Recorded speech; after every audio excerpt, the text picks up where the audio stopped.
Hey, how's it going everybody? It's Tanner here and welcome back to a new Ninjago discussion video here on the channel. In today's video, we're going to be talking about one of the very specific changes that occurred in Ninjago, and that is the change of the series logo. You guys all know the logo, you guys all love the logo. It's always in the corner of pretty much every thumbnail that I do on this channel. I often use it quite a fair bit in thumbnails, things like that. You see it every day on Ninjago boxes, and this is what the original logo was supposed to look like. This was the original concept logo that the Ninjago team came up with way back in 2009 when Ninjago was first being conceived as a series. I guess Lego wanted to go ahead and make a series about Lego Ninja yet again, and Tommy Andreasen got brought on board to go ahead and write some of the story and create some of the world that we know of today as Ninjago, and they created Spinjitzu, all that fun stuff, and this is the logo that they actually came up with. And I, for one, think that this logo is very, very awesome. It definitely keeps that same type of aesthetic that the current logo has, except it feels a little bit more traditional and a little bit more,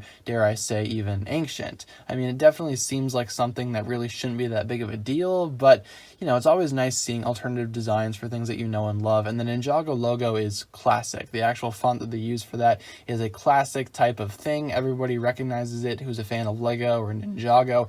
A lot of people recognize it. Again, it's just iconic. You really can't change it. But this logo here definitely seems like it has a lot going on. The Masters of Spinjitzu subtitle is still there, and the actual logo itself has a figure in the middle that seems to be doing Spinjitzu. That sort of red outline that somewhat makes up the letters as well. That looks like the outline of a person, and I can definitely see where this inspiration would come from here. It's definitely a cool idea, and it's a really cool concept for me to see, at least. I always love looking at alternative designs and things like that for the actual Ninjago story, and pretty much anything that I follow. It's always cool seeing what could have been. And this logo, for one, at least to me, looks really, really fun and really, really cool. Again, some people might say this is a weird thing to make a video about, and this topic really doesn't seem all that relevant, but you know, truth be told, it's really kind of cool to me, at least, to actually see alternative designs, again, for things that I really care for. I always loved seeing how things used to be in concept art and then brought to the actual series, how they change. I mean, that's basically how I've acted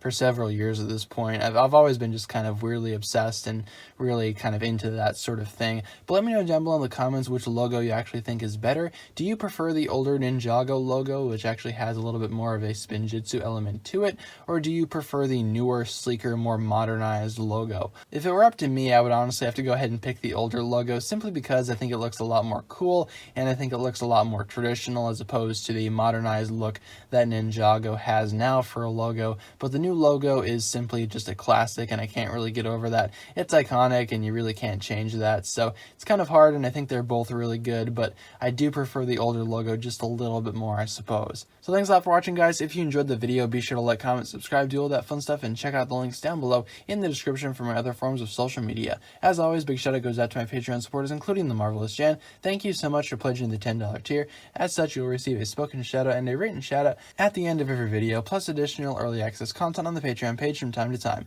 With all that being said, guys, thank you so much for watching this video. Once again, my name is TannerFishies, and with that, I bid you farewell.